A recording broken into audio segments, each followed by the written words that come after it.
Welcome to the BrightWord Books Podcast, where we bring you the voices and stories behind remarkable books that inspire, inform, and ignite conversation.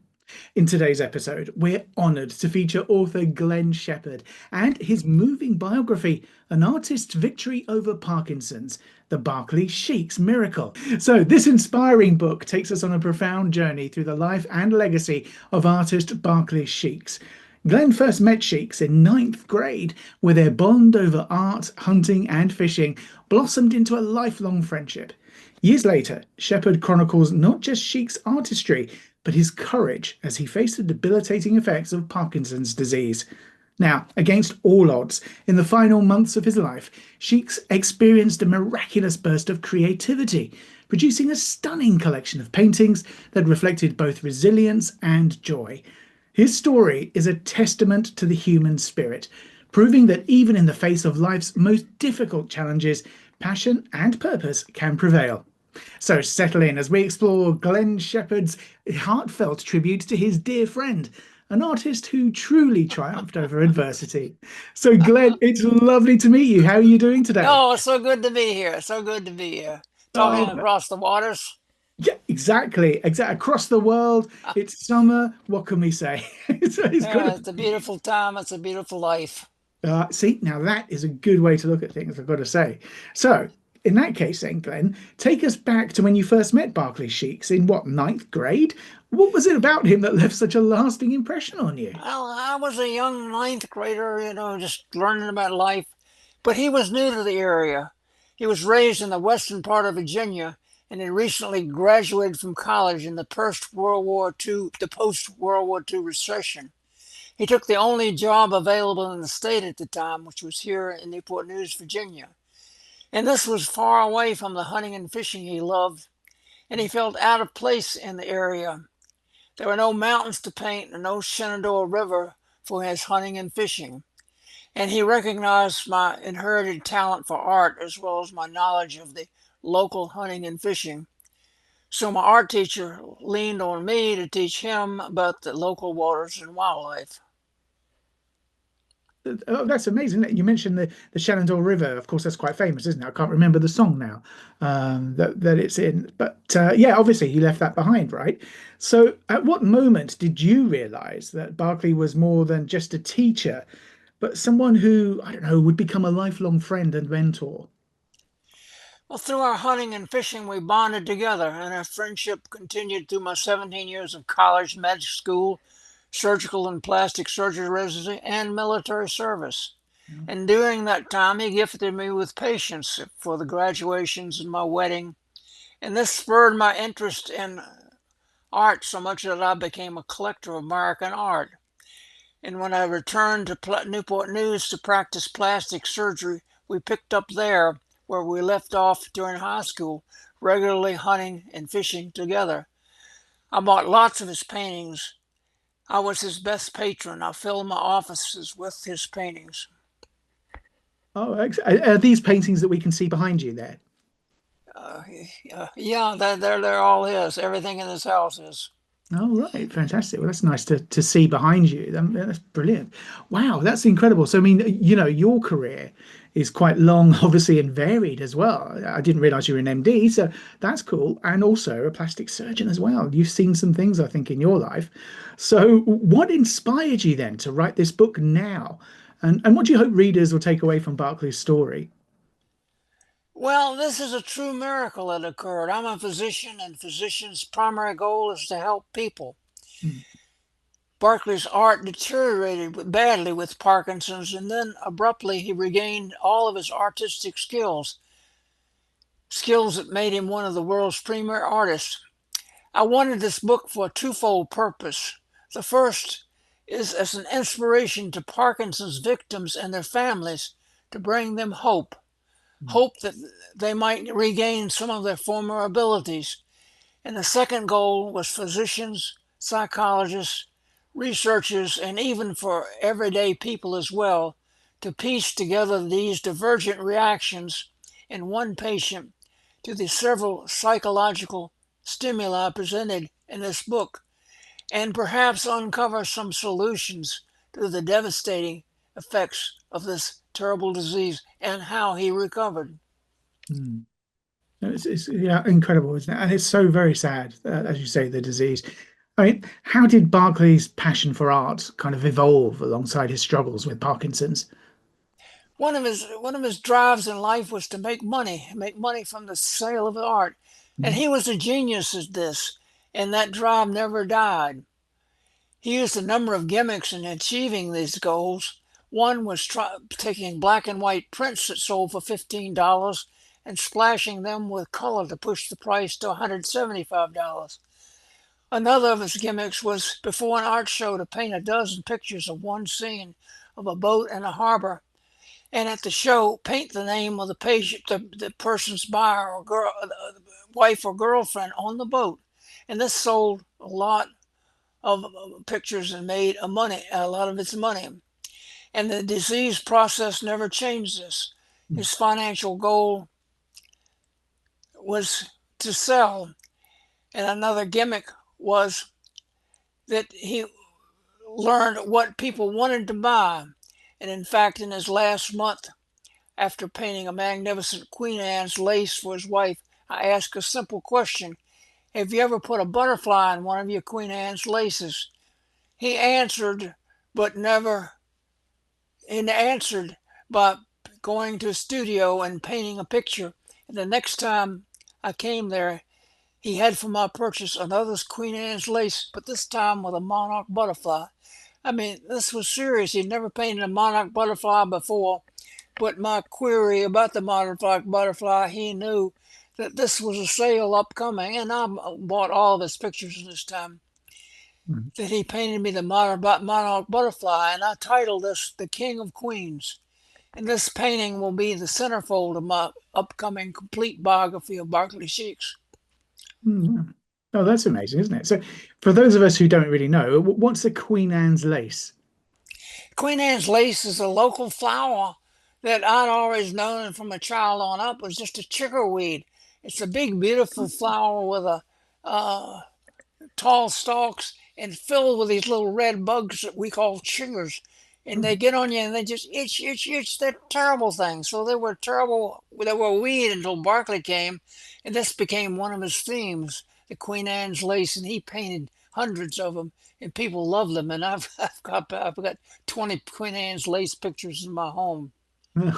Wonderful. Oh, so he turned something that's quite horrible, I guess, with all those bugs, into something that's nice and memorable. Oh, fantastic. So, can you share with us a memorable story from those later years that captures, I guess, both his personality and his resilience in the face of Parkinson's? It was on a return from our last goose hunt in October 29th. It was quite memorable in many ways. It was the first time in our many times together that he never had anything to say on this trip, going or coming.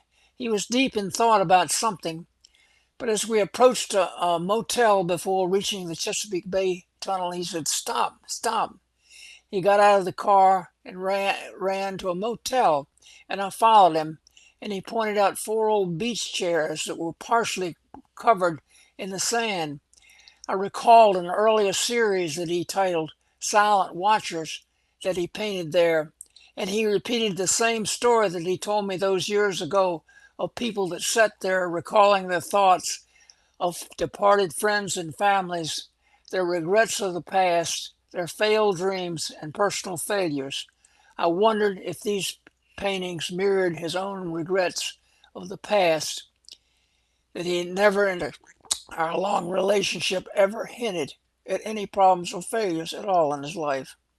And just a couple miles along the road was another memorable occurrence. As we approached the bridge tunnel, he became excited and said, "Stop, stop, it's a sundog." He'd told me before about sundogs, but I never knew what they were. But there on the horizon was a setting sun, and in its halo was a bright blue circle, a tenth the diameter of the sun. "Sun dogs bring good luck," he said, and I'll never forget that day, the sun dogs or the beach chair, and I hoped that the sun dog would bring him some good luck at a time that he badly needed it. Well, it seems like it did, right? So, which is good at some stage anyway.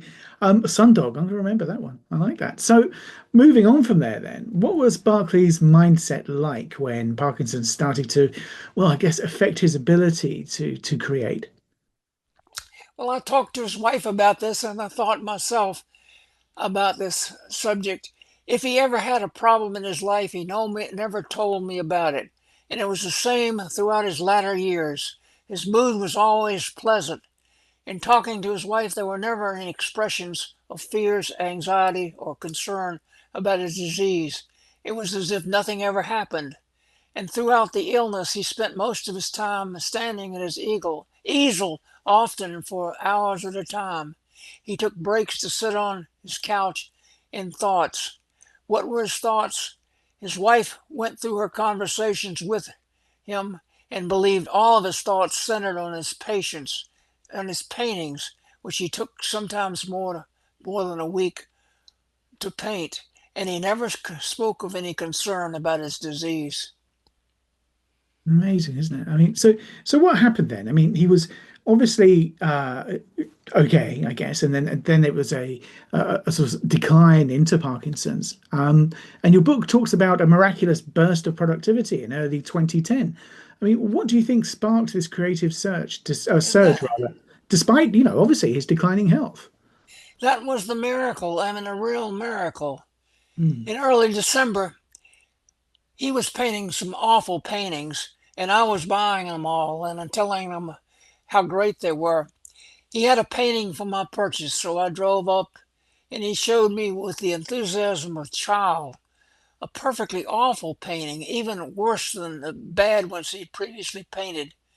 Before I could remember my practiced praise, his wife leaned into his face and said loudly, "Now, Barclay, that's perfectly terrible. You're one of the world's greatest artists, and that's a piece of crap." Cried, literally cried. He took the painting, and he was limping at the time. He limped from the room, and I was as shocked as Barclay. From Hmm. the earliest stage of the disease, I'd practiced what I'd learned at Vanderbilt to encourage the best healing that there was in desperate situations. That situation that was so true to pursue was hope. I had told him how great the pictures were and encouraged his continued painting. But Debbie had turned it around and snatched away all the support I'd given him. I pictured his agony and feared the worst. That was in December, and Christmas passed. And every Christmas in the past, we'd had good meetings, gatherings with our families, but he refused to even open the door when I knocked. But then in early January, he called and said I had a picture for me. I rushed to his house where he showed me a magnificent work, beautiful and as good as his many great works of the past. And more than that, he was happy again, as he had been in his earlier days. Hmm. What caused this turnaround? With my praise, with our praise of his work, his art was going down the tubes. With his wife's criticism, his work not only improved but returned to its former greatness. I was confused then, and I continued to be. I had a prominent psychiatrist review the case. He picked up on an interview my two sons, Barclay and Glenn Jr., had with Barclay's sister some 10 years ago. And the psychiatrist fixed on Barclay's relationship with his father, who left his Virginia rural home during the Depression to find work in Illinois, and he rarely had returned home. Was Barclay in his demented state reliving the childhood, perceiving his wife's criticism as being the words of his itinerant father, commanding him to paint better pictures? And was the transformation of his painting an act of obedience to please his father? That's the thing, isn't it? So it's always tricky, and I guess psychologists know more than we do because I think we probably all try and do that, don't we, to please our parents.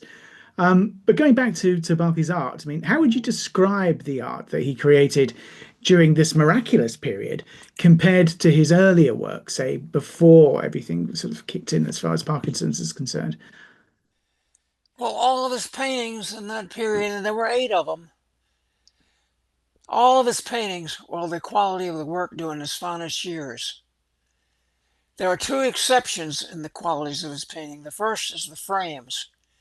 He repeatedly said in the final pictures that painting the edges of the frame black makes a good frame. He was dead wrong about that. These black painted frames looked awful.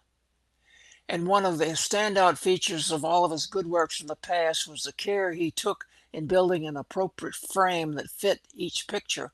He sold all of his pictures framed. And because he said the frames are an integral part of the composition, he never trusted the buyer to select the frame.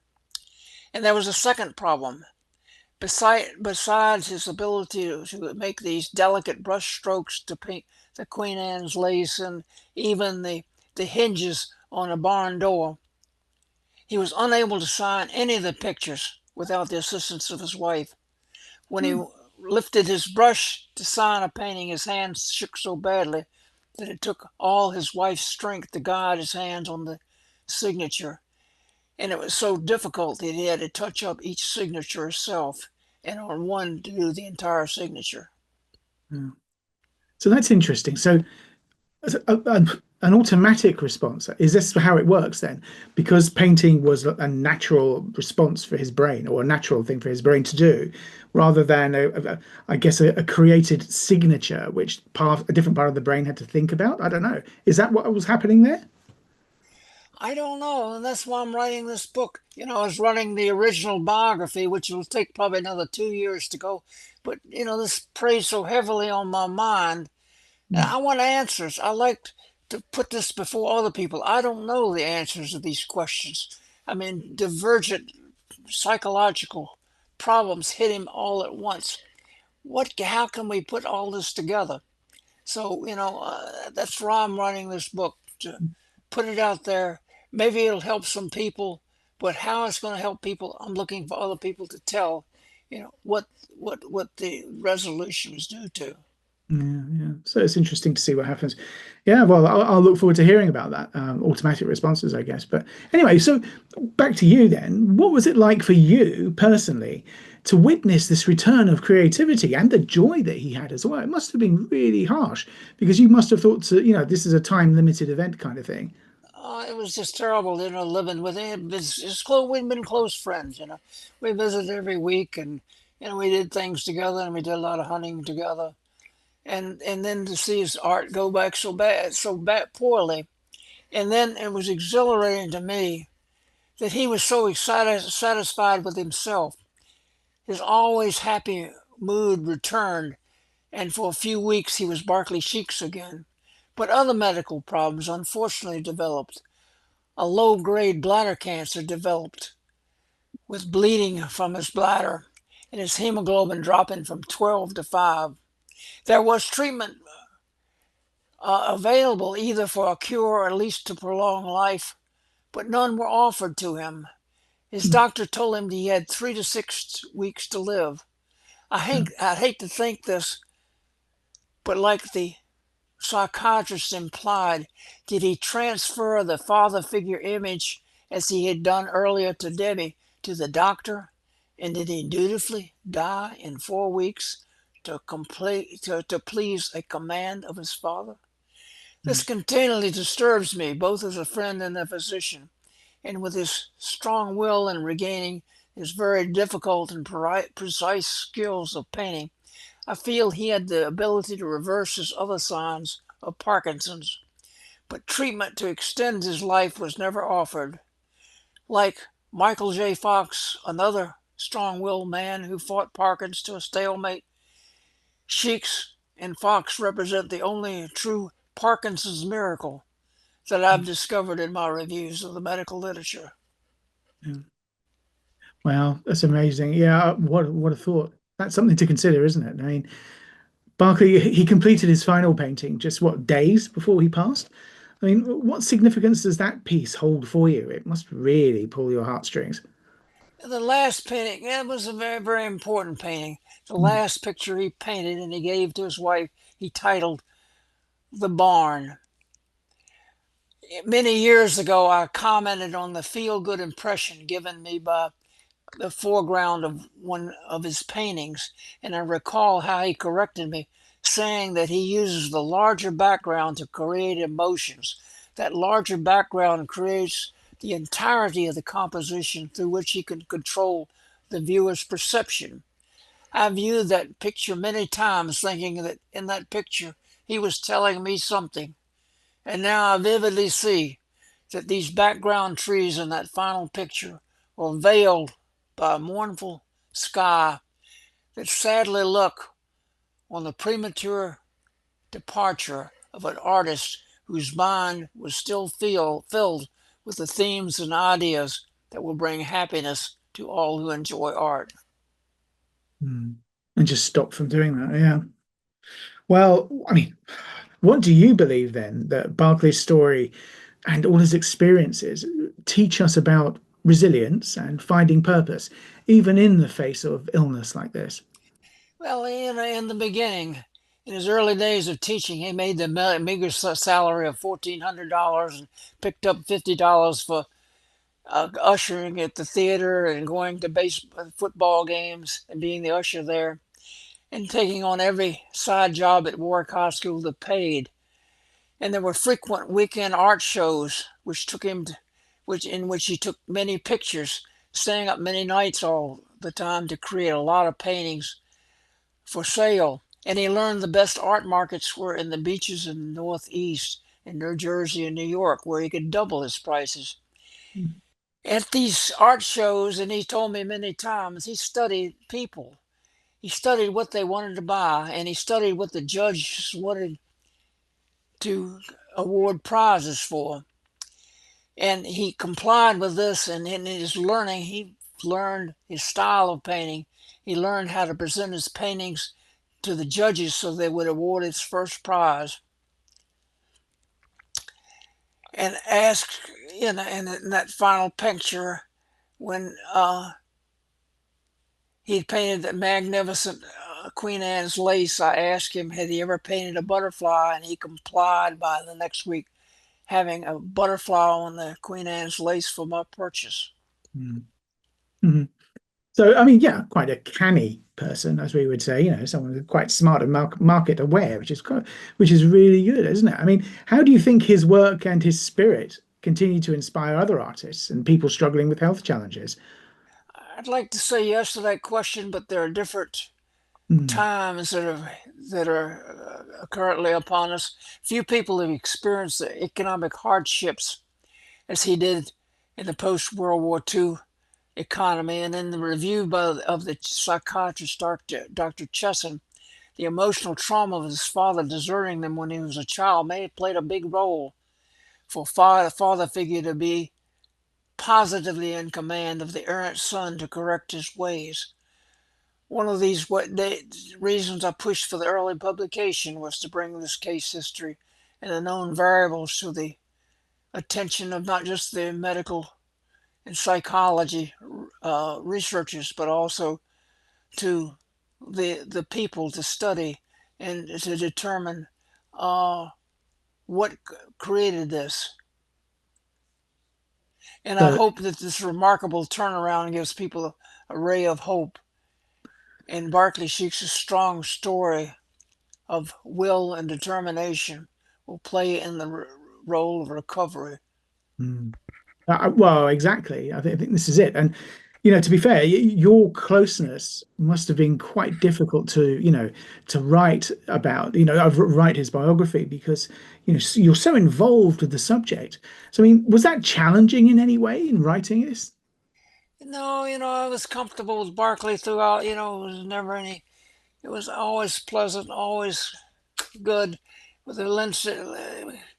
So much so, we were like brothers. We were brothers, and in fact, he called me his brother. But with the lengthy friendship and our closeness right now, I feel hostility toward a physician that would deny treatment of a dying man, regardless of the age. He was 81 when he died. Or the disease process, which is a very terrible process. His life is important not only to him, but his friends and family alone. If his death sentence had not been given by his doctor, I feel he could have reversed other aspects of his condition. And if Barclay had only lived another 6 months or another year, the translation he made over the last 2 months could have been magnified. And even if the bladder cancer were cured by treatment, he would still be alive today as Michael J. Fox. And on the other side of the coin is the probability that, had my praise of his work continued and his wife not scolded him, would he have gone to the grave with a total loss of his artistic skills. There's so much I'd like to know about these complex issues. Yeah, well, that's I can imagine. So, if Barclay were here today and could hear this conversation that we're having, what do you think he would want our listeners to remember most? Barclay was the same man I met 62 years earlier, with a zest for life, a jovial attitude, and a creative spirit. Maybe for the last 2 years he was not so outgoing as earlier, and maybe his paintings became slower, and perhaps he lost some of his humor. But his positive attitude persisted, as did his creative determination and total involvement in his art. When Parkinson's was initially diagnosed, I expected it would change all this, but it did not. His inner strength persisted, and he lived life to the fullest, continuing his role as Barclay Sheaks until his last breath. Well, it's good that he did, right? And that's great. And Glenn, we're out of time. We've run out of time, which is a real shame, because Barclay's story is something else, and the way that you've chronicled it is something great as well. So thank you for joining us. And that basically, everybody, concludes today's episode of the BrightWord Books podcast. We hope you are inspired by Gleen Shepard's story of Barclay Sheaks. We now know he's an artist who showed the world that even Parkinson's disease could not silence his creativity, passion, or joy. So, if you'd like to experience the full story, be sure to grab your copy of An Artist's Victory Over Parkinson's, The Barclay Sheaks Miracle. It's available now on Amazon, so get on with that. And see, your fans are already calling you. So thank you all for listening, especially Glenn's top fan who just called him. And don't forget to subscribe to the BrightWord Books podcast for more author interviews and unforgettable stories. So until next time, keep reading, keep learning, and keep finding light in every story. Glenn, it's been an absolute pleasure to talk to you today. Thank you. This was so pleasant. Thank you.